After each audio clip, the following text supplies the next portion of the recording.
There we go. Welcome everybody to our Magnification Call for Sunday, July 26th. Thank you so much for joining us tonight. This is going to be an exciting time because I got a phone call from Mr. Evans about 4 hours ago, and he said that he's got a conflict tonight and asked me to lead our discussion tonight. And so it was just enough time for me to prepare, but not quite enough time for me to get really, really nervous about it. So, yeah, this is really fun. I have been a part of the organizer for, since the very, very beginning. And, my personal story is just, it's so amazing. I'll share a little bit of that with you tonight. But last week we talked about forgiveness, and the challenge was issued to look at your life and to reach out to somebody. Does anybody have a story from taking that on?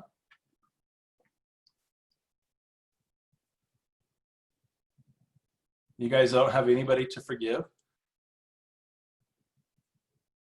Nothing? Come on. Michael, I'll save you with an experience I had. Okay, thanks, Joseph. I didn't do it this last week because I wasn't on the call, but I will share one of the coolest things that I've done is there's quite a few people that I felt that kind of hurt me in the past, and probably about somewhere around 7 to 10 years ago, in that range. There's one day I just knelt down and I prayed, and I basically forgave anyone I could remember by name, and I think I added and everyone else that I forgot. and it was a pretty amazing experience.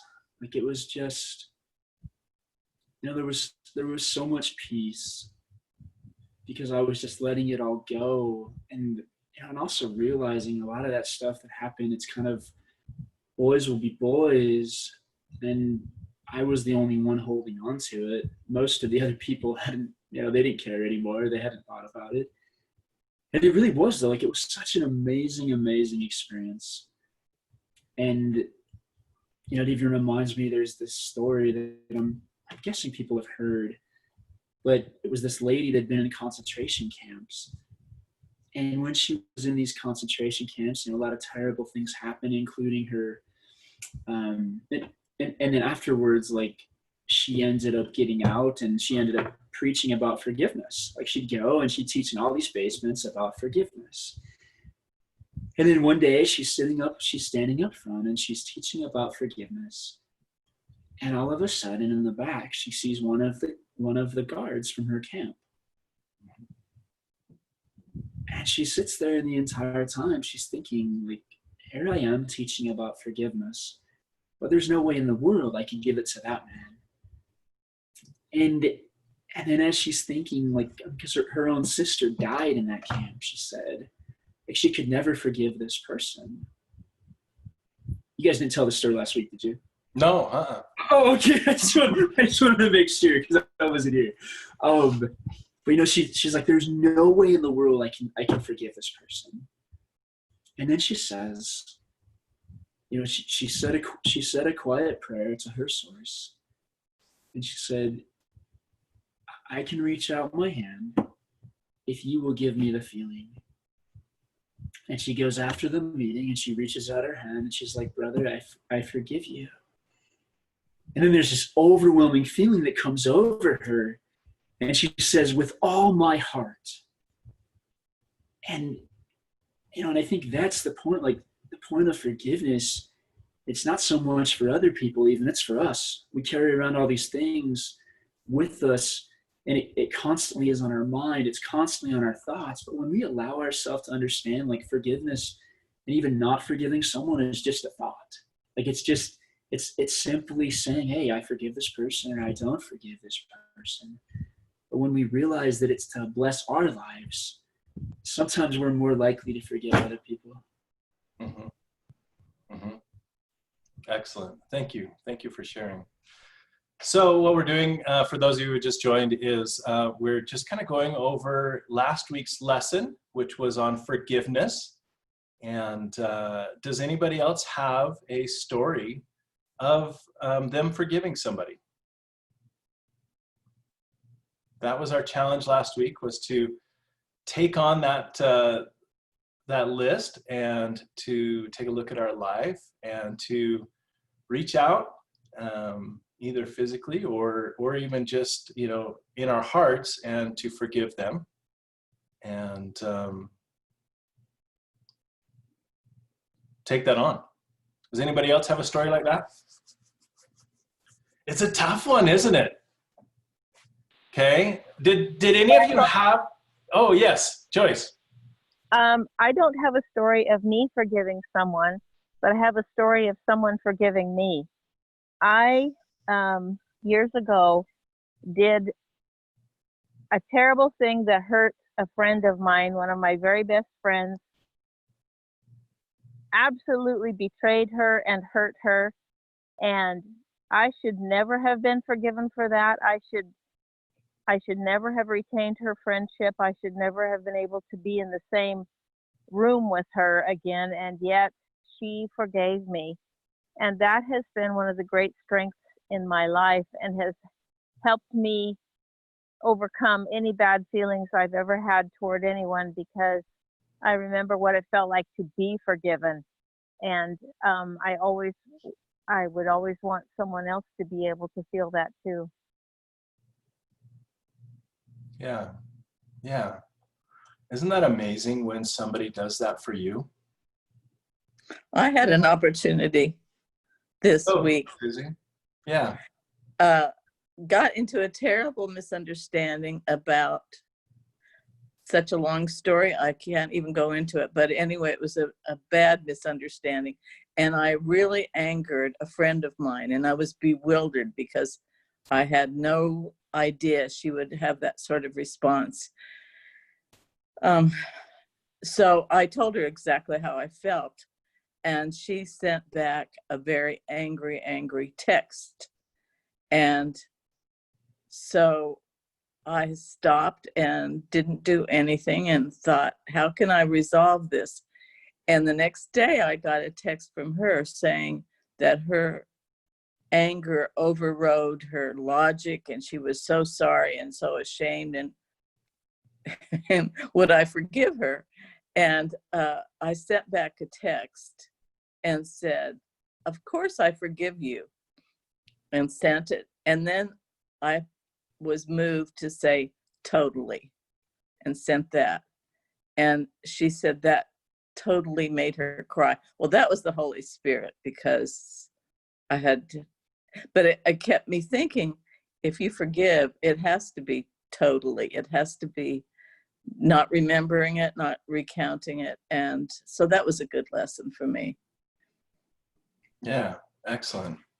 So that it's a couple of you have mentioned kind of calling on your higher power, on God or the Spirit, and feeling those promptings from that source. And I think that's an important thing to note, is that true forgiveness is really, it's not about us, right?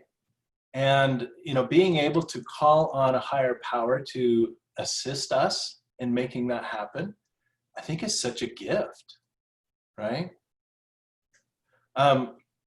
So I Joyce, have a story I could share. Oh, Jerry, yeah, go ahead. Okay. Excuse me if I cry, I can't help it. But my son was killed by a drunk driver. Oh, I'm so And sorry. prior to that, though, I had the blessing of being taught in various Sunday school lessons and church classes and through the scriptures and whatever, the power of forgiveness. And I had gained an understanding of it to the point that realizing to not forgive only hurts the person who's holding on to it. It's of no benefit to you. Well, at the same time, or within a week or two, there was another family in the same town where I lived whose young boy, about the same age as my son, was also killed in a drunk driving accident. Mm-hmm. That whole family took it upon themselves to seek vengeance. They wanted the person who was responsible for their family member's death prosecuted to the fullest extent of the law and, sent away. I mean, they became consumed with seeing to it that that man got his due in the courts and everything. And the whole family was just overtaken by this passionate vengeance attitude. And it ended up, over the months and years that followed, that family was not a happy bunch, to say the least. And I've just felt very blessed that at that time for me, I already had enough understanding of the need for forgiveness that I was able to do that right then and there and spare myself any of that horrible emotion that they were all drugged through, because they didn't understand how powerful and good forgiveness is. Does that make sense? It does. And Jerry, I happen to know you, and I know how spiritual you are. What role did your spiritual beliefs play in that forgiveness? Well, it was huge. I mean, I can't explain it, but at the very moment that I found out what happened, I knew the young man that was responsible for the accident, and I don't know. I just never had any feeling bad about him or what he did or anything. I never. It was almost like I didn't need to forgive him because I didn't feel something to forgive. I don't know how to explain that, but I just felt very blessed that I had had the lessons and the teachings, and then therefore the understanding in my life prior to that, so that it blessed me to have that understanding and be able to go forward. Yeah. Totally true. Got it. Julie. I had a really great experience this week. And it probably had to do with us studying forgiveness last week, but I had forgotten about that about halfway through the week, all the people that are on my list. But I realized that each of us comes into the world, pure from heaven, and no, well, we haven't been hurt yet or anything, but through life we build up these layers of things that are not us.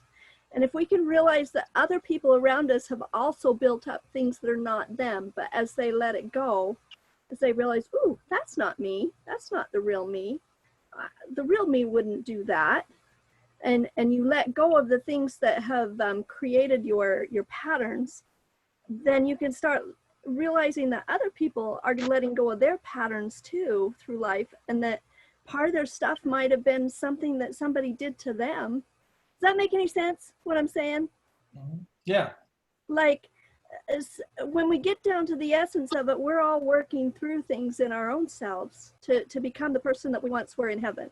And there are other people that are also working through the things that they have, the layers that they've built in this life. But we can help them to peel back their layers and become the person that they used to be. And as we learn about ourselves and what we're releasing that is not us, but things that have happened through our lives that have shaped us, then we can let other people, we can have compassion for them in realizing that they're on a journey too, and that some of the things that they do are not them. It's something that they were taught or something that happened to them in their childhood. A lot of things that create us happen between 1 and 8 years old, and we completely forget the incident, but it shapes who we are. But we can start to realize, wait a minute, that pattern that I built at 8 years old, say, of being afraid of water because maybe you nearly drowned, that you can change that pattern. Oh, wait, I'm not afraid of water anymore, and bring it to now rather than then, or people that hurt you then. You realize that was in the past and you're a completely different person. So what about them? They may be in a different space now too. And maybe the patterns that they created a long time ago are what shaped them now. And you can start to have compassion for them, and it changes the whole game. Because then you go, wow, that's not really them. And so it helps me be a lot more forgiving of people, to realize we've all bumped into each other and kind of hurt each other sometimes. And letting go of those things helps us to grow. It helps them to grow. You know, you're pointing to a really, really powerful lesson. My wife Angie is an author, and she was working on a book for about 7 years, and it was about a kind of an infamous murderer here in Utah, Dan Lafferty, and he believes that he was told by God to kill his sister-in-law and her 10-month-old baby, and so he and his brother did that. And she interviewed him in prison for 3 years on a weekly basis and got to know him quite well. One of the other things that happened during that time frame was that she, you know, would go in during visiting hours to the maximum security prison here in Utah, and she got to meet the families of several other very infamous murderers in our state. And getting to know those families really put some perspective on who they were, and that they still had people that loved them, and they still, you know, they did what they did. But it's like she came to the realization that if she had been given everything that they got, there's every likelihood that she would have done what they did, given that circumstance. Now that realization is so important, and it also just gives us a little bit of perspective on why people do things they do, and then it allows us to forgive them a little bit easier. Do you think so? Is that what you're talking about, Julie? Oh yes. Good. There's a show called The Shack. Have you ever heard of it? I've read the book, yes. I love that. Who was the person who was the background? This person has been abused in their life, and they have a chance to judge that abuser, and they judge that abuser as that person needs to go down to the deepest depths. Mm-hmm. And, you know, have the worst punishment. But then Justice, who allows this person to be Justice for a minute, says, well, let me show you another picture. And then he's shown another person that basically he's shown that the abuser was abused by somebody else. And so is it his fault? Because that little boy that he's shown is innocent. But that turns out to be the abuser before he was a grown person. And so who is the person at fault? And how many generations back does it go? Yeah, that's totally true. Yeah, and to have compassion and to realize that everybody is going through a journey in this life, and boy, the blessings that we get just by knowing Jesus Christ, and people that don't know him, they come from a different spot. Yeah. Everybody comes from a different spot, but we're all children of God with bright spirits. It's just we go through we get some mud on us through life. I think that having empathy is a great skill, and it is what allows for forgiveness. So we've got a special guest on. For those of you who joined us late, Mr. Evans called, and his daughter McKenna's birthday is not actually today, but she's heading out of town next week during her birthday. And so they made a plan to celebrate her birthday tonight. And so he asked me to lead the discussion tonight. So he sends his regrets, but he is in a really good place. He is with his beloved daughter and with his family. And last week we talked about, Rick talked about forgiveness. And tonight I have an amazing guest. Joyce, are you there? She just turned off her camera.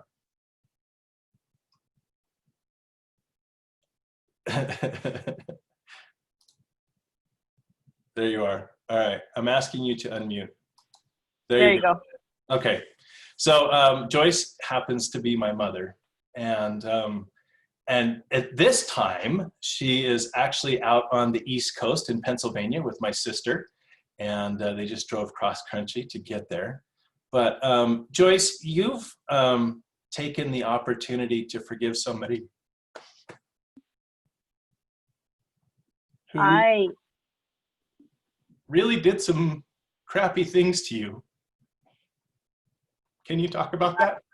I had a beloved child who, in trying to do what he thought would make him happy, really hurt our whole family and hurt his family, and kind of nuked our family in the way that I had always pictured that my family would be. It pretty much tore it apart. But I, like many of you have already said tonight, because I have been forgiven of things, I realized that I had that I needed to forgive, and that's the only way to move forward. And God helps you forgive too. And our family isn't healed yet. My son and I are back having a good relationship, and he is, much to my joy, back to having a good relationship with his children. He, for many years, didn't have any relationship with them to speak of, and that was really hard for me because family is the most important thing in the world to me. And anyway, it's getting better, and forgiveness is that came early on. I guess it just was the opportunity to be pleased with his progress again that came later.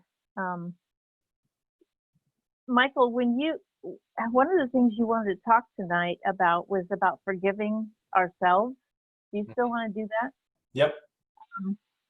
Because I was going to also talk about, I had my youngest daughter died of a drug overdose, and that has been one of the hardest things for me to forgive myself in regard to, because I can think of a million things that I did wrong as her mother. I can think of so many times I let her down, so many times I should have said or done better, and I should have seen what kind of trouble she was in and got her more help. And anyway, as a parent, if you lose a child, or if you have a blow up in your family, it's really easy to just continue to put yourself down and blame yourself and find it really hard to forgive yourself, because as parents, we're supposed to be the leaders and the ones to do it right. But at any rate, learning to forgive myself, both for the situation with my son and then with my younger daughter who died, has been a real blessing, because I've just learned that you can't ever go back, not even 5 minutes. You can only go forward and try to grow from what you've been through and what you've learned. And when I pray at night, I ask God every night to please tell her I love her, since I can't tell her in person anymore. And my oldest son, now that I'm have our relationship healed better, I tell him as often as I can that I love him. And I'm grateful for forgiveness, both for that I've been forgiven, and also the ability and the opportunity to forgive others. Thank you. Thank you. So yeah, my mom kind of segued a little bit there, but being forgiven is such a gift. It is such a gift. And I can tell you without a shadow of a doubt that I do not deserve to be forgiven. I don't. The damage that I did to our family is incomprehensible. And this was 12 years ago now. And in 12 years, there is still a rift in our family. And I don't know that it'll ever be okay. I don't know that it will. I hope that it will, but I don't know that it will. And being forgiven, primarily by the one who I hurt most, which was my mother, but also others who were involved, has been a gift. And that's it. That is it. There is no other way to put it, because you don't deserve forgiveness. But it is a gift. Now, last week, Richard hinted a little tiny bit when he was asking, who haven't you forgiven? And one of the things that he said was, have you forgiven yourself?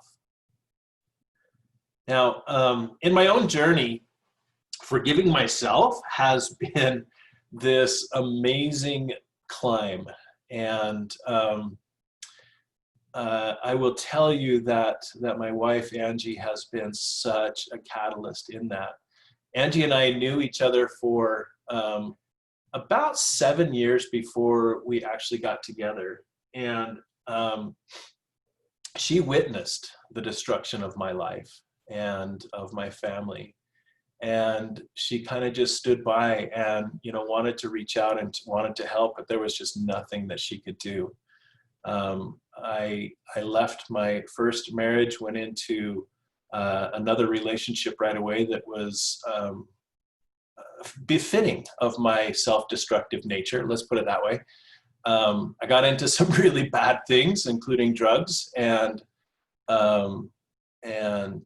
really, really went to some dark places. And then ended up at the same place where Angie was. And she just looked at me and she said, who are you? And that really caused me to reflect on some things. And it wasn't very long after that that she offered her help to get me out of that very destructive relationship and gave me a place to stay. I stayed with her for about 10 days and then moved to Idaho to take a job up in Twin Falls. And then we just kind of developed a relationship after that. But having her know my entire history was so critical to accepting her forgiveness, because there was always this, yeah, but if you only knew who I was and what I have done, there's no way you could love me. But she knew everything. She knew everything from A to Z, and she still chose to love me. And with that, what she instilled in me was that I really, really needed to work on forgiving myself. And that, oh my gosh, what a mountain to climb that is. And there are still days where I doubt that I'm okay, that I'm doing the right things. And there are conversations that I've had in my head over and over with the people that I've hurt about 10,000 times. And in the conversation in my head, I say things differently than I did the first time, and I try to fix it. And no matter how many times I have that conversation, it doesn't get any better, because that is in the past. And Joyce, you said something very profound there, is that you can't go backwards, not even 5 minutes. You can only go forwards. And that is really the key to forgiving yourself. You did what you did. There's a saying, and it doesn't go quite like this. I kind of modified it, but I couldn't have got where I'm going without being where I've been. And that really is the key. I have so much empathy and so much ability to forgive people because of the mud that I've been through personally. And I am grateful for what I've been through. And and it helps me to understand other people and to really forgive them much quicker. And you know, the ones who are hardest to forgive are the ones who have done something very similar to what I did. And when I realized that, I was like, oh, yeah, right? Because we judge others the hardest when we see traits in them that we hate in ourselves. Have you noticed that? Yeah. Okay. So when you are able to take a look at that and you're able to forgive yourself, what happens is true healing and true moving forward. So in addition to the list that Richard had you make last week, I want you to put yourself on that list. Now, my mom is such a great example of this because, you know, when my little sister died, about a year before then, she was in a rehab facility, and I got a phone call from a number I didn't recognize, and I don't pick up numbers I don't recognize, and so I didn't pick it up. But there was a voicemail there, and it was her, and she asked me to call her back. And I called her back, and she kind of called me to task. And she told me that I needed to get my life together. And at the time, I kind of scoffed, and I said, who's the one in rehab? And I don't even know that I said that out loud to her, but that was my thought at the time. But she was entirely correct. And you know, when she died, I had a lot of anger, and I had a lot of regret. And what I finally did was I wrote a letter. I wrote a letter to her, and I shared with her the anger, but I also shared with her my regret. I shared with her all the things that I wished I had said, the times that I wished I had called, the love that I wished I had given. And as I read that letter aloud, I felt her forgiveness. And, you know, I don't know. I don't know what's on the other side. I don't know where she's at or how, you know, whatever it is, but that forgiveness was real. And, you know, my mom talked a little bit about that and what it's like to live with that. And, Mom, I hope you have done this, but I want you to forgive yourself, because you're a good mom. Thanks, And Michael. what happened happened. And you know, there's always room for second guessing. There's always room for, I should have said this, I should have done that. There's always room for that. There always will be. I've been I hope that everybody that's listening to this sharing is realizing that of their own situations. yeah. That we all do better than we think we do, and we're all, even people that really screw up, are still just trying to be happy, to do the best they can, and forgiveness of others and ourselves is the only way to move forward. I have forgiven myself mostly. I think, like you, we all have our moments, but mostly I think I have. Excellent. Yeah. So forgiveness of self is so powerful, because no matter what's happened in your life, I would definitely love to swap stories with anybody. I bet you I got you beat on the dastardly scale. But what forgiveness provides is for you to be present in the moment.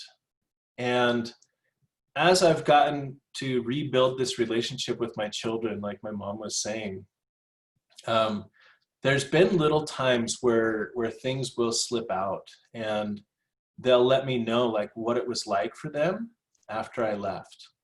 And there was a conversation I was having with my oldest son, and I said, and in fact, it was his friend who was saying, you know, you don't even have the ability to understand, Ryan. My father was never in the picture, and yours is here supporting you. And he said, well, it wasn't always that way. And I said, yeah, how old were you when I left?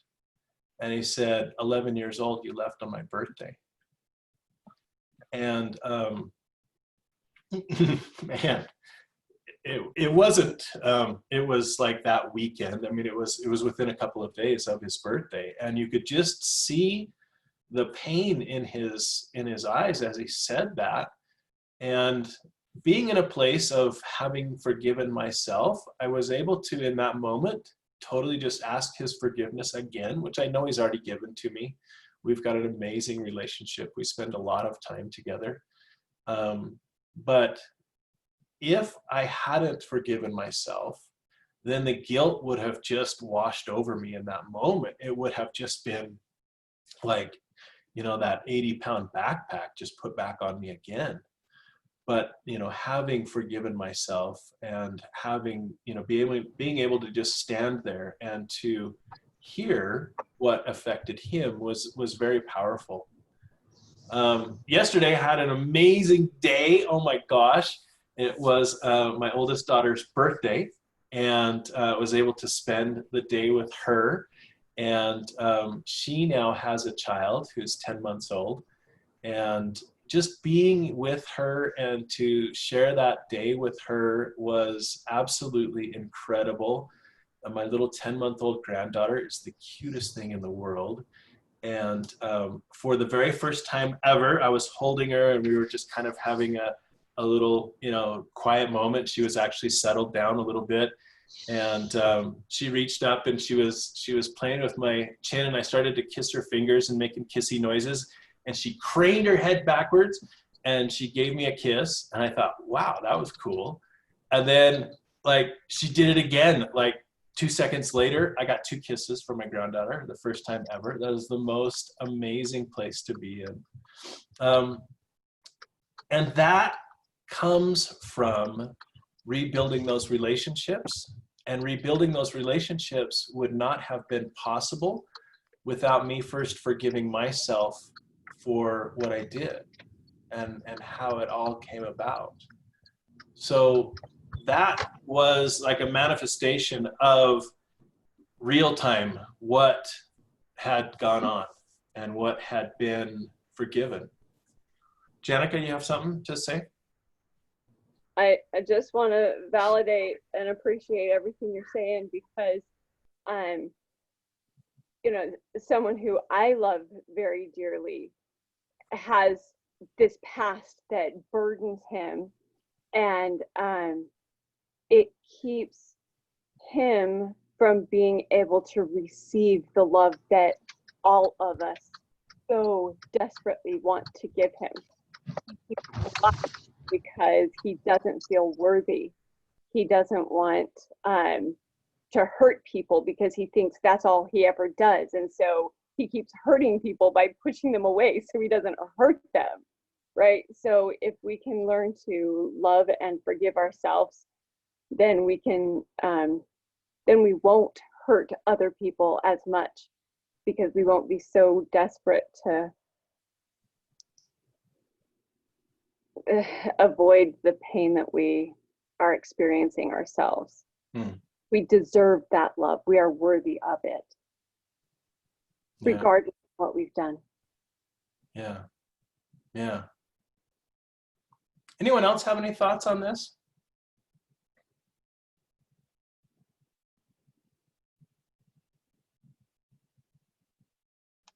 I have another one. Okay, Jerry. There is a book called Conversations with God. And in that book, there's 2 little individuals that are in the pre-existence and they're visiting with each other about their future adventure of coming to Earth. And they've been really good friends. And so they make this little, well, they had this discussion first about what they want to learn when they come to Earth.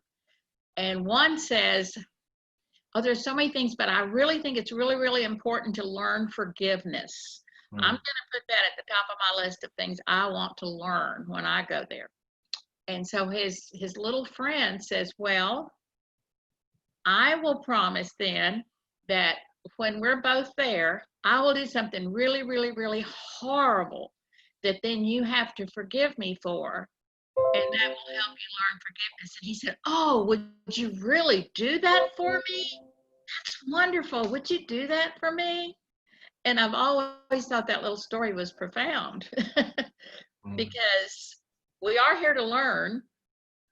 And anybody that has done anything that has prompted us in a circumstance to have to learn forgiveness, they're doing us a favor. That is profound. That is very profound.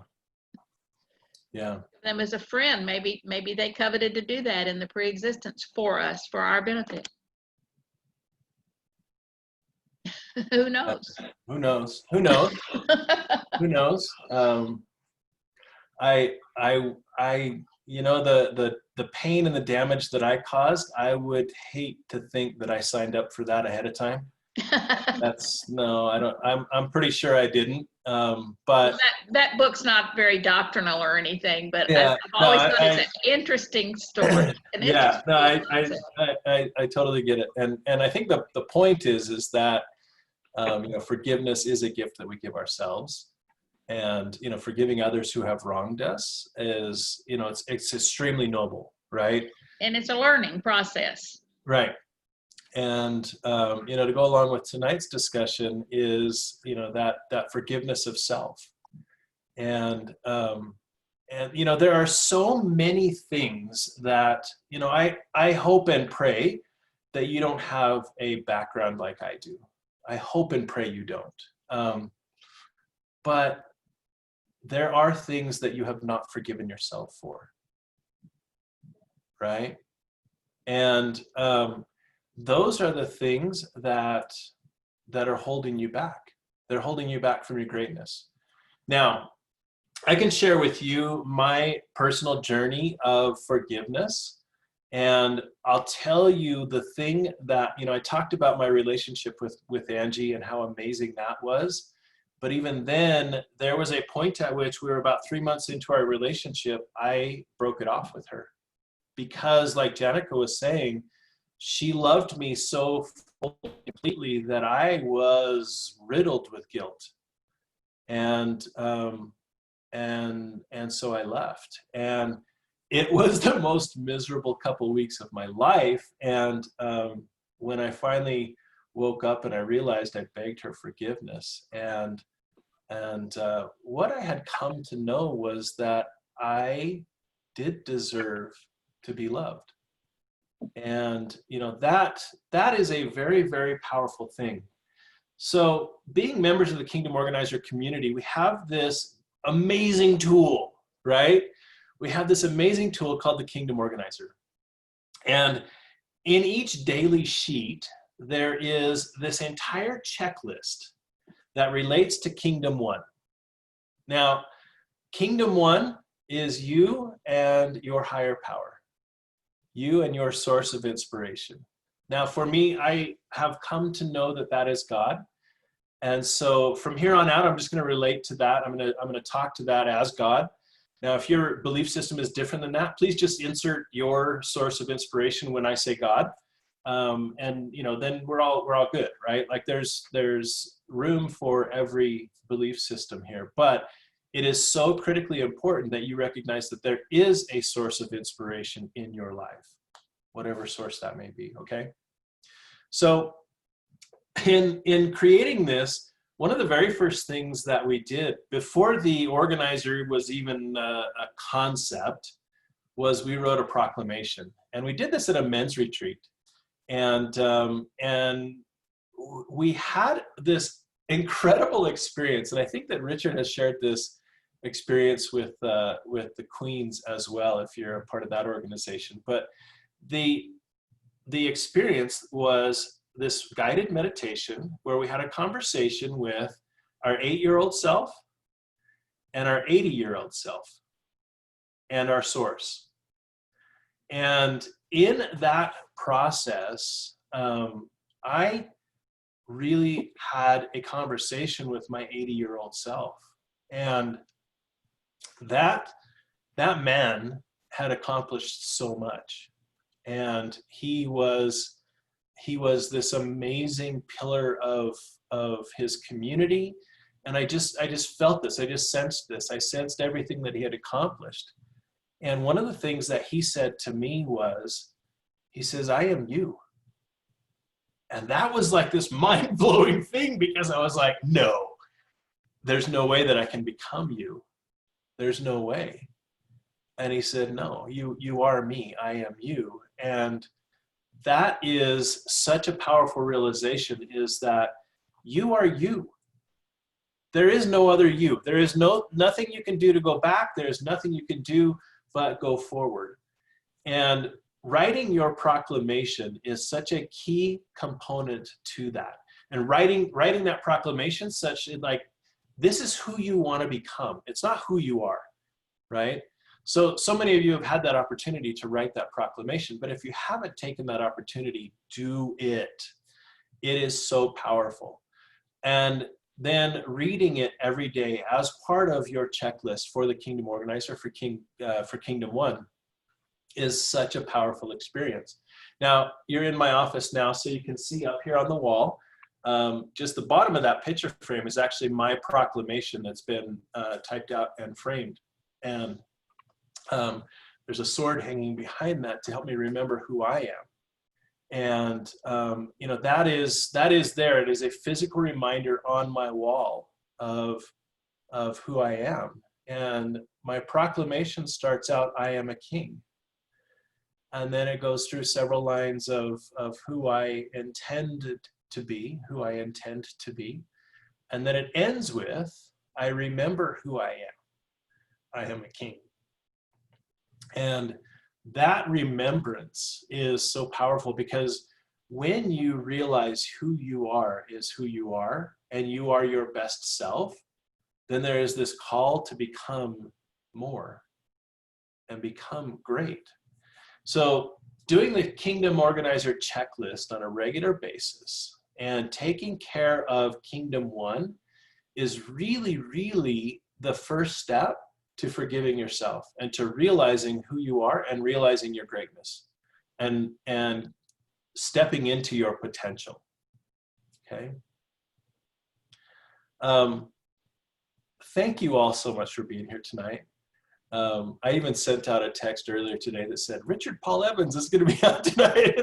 And then he called me after I sent the text out. But any final comments or thoughts before we go? I wanted to add something real quick. Yeah, Jessica.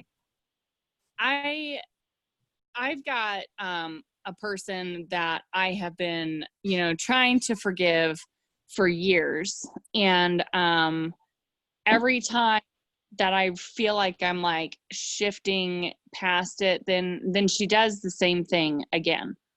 And I had finally gotten to the point that I felt like I had forgiven her, but at the same point in time, it was still eating at me. And part of the thing that was eating at me is that she is still very upset with me, and I don't know what I did to upset her. And she will not talk to me. She will not mention my name. She will not encourage my existence. Like, she just pretends like I don't exist. And I've kind of I was to the point where I was okay with it, but at the same time I wasn't okay with it. And so trying to ponder on how I could forgive and praying and stuff like that, I just felt like I kind of wasn't getting anywhere. And then I had a process that I had another mentor that what she taught me is she said to, to meditate through the process. And so I I got a blank sheet of paper, and on the top of the sheet of paper, I wrote my question, which was something like, you know, what am I supposed to learn from with this, or you know, how am I supposed to deal with this? What am I supposed to get out of this? And I just sat and I got music that I listen to when I meditate, and I meditated, and I went through this whole process in my meditation that was a little confusing. But when I was done, I wrote the meditation down on that sheet of paper under that question. And then I just kind of prayed, and I was like, what does this mean? Like, what am I supposed to learn from it? And I just started writing down everything that came to my mind. And I wrote like 3 pages worth of stuff. And it was just kind of back and forth scattered. It was nothing really organized, but it gave me a lot of clarity of why our relationship went the direction that it went. And it really gave me a lot of understanding that I had just came to the conclusion that I was never going to have. And it really gave me some peace about it. And it's funny because I knew that I needed to work through the forgiveness process, but I forgot why. I forgot that was the homework from here. So I was just kind of like, you know, doing whatever came to my mind. But it was really interesting. And at the end of it, like this whole week, like I can talk about what happened and stuff like that without dwelling on it. It used to be a thing that when I would talk about it, I would dwell on it the whole rest of the day for days on end. Like it would keep me up at night, and it really bothered me. And I'm kind of to the point now where like I feel like I've forgiven her, and I feel like I've forgiven myself, and I'm okay with whatever happens. Like if she calls me tomorrow and invites me over, I'll accept her with open arms and probably even give her a hug, which I'm not really a hugger, but you know, I mean, that's how I picture it in my mind. And if she was to never talk to me for the rest of my life, I could deal with that too. Like I'm totally okay either way, whatever she has to do for her to heal. Cause I don't know what I did to her, but obviously it hurt her pretty bad. And, you know, so it, you know, it may never, our relationship may never change. We may never, ever talk to each other again, which is hard because it's my mother-in-law.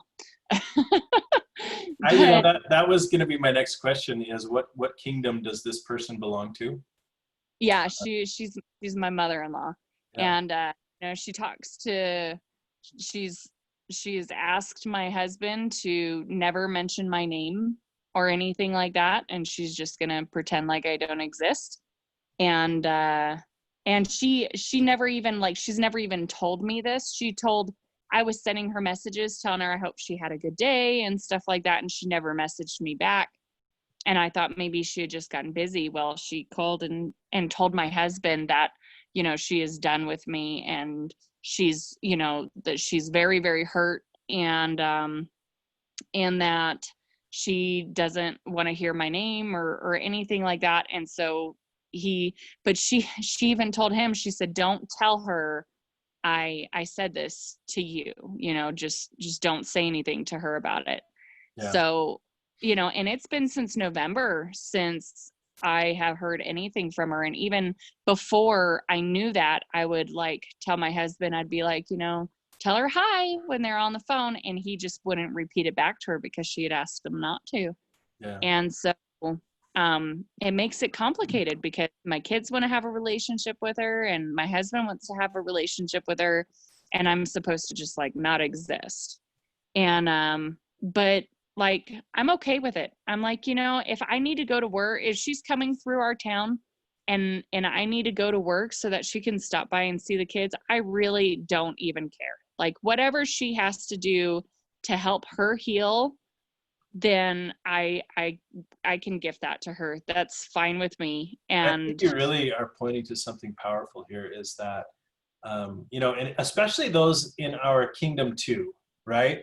People in our families have the ability to bring us the most joy and cause us the most pain because they're the ones who are closest to us, right? Yeah.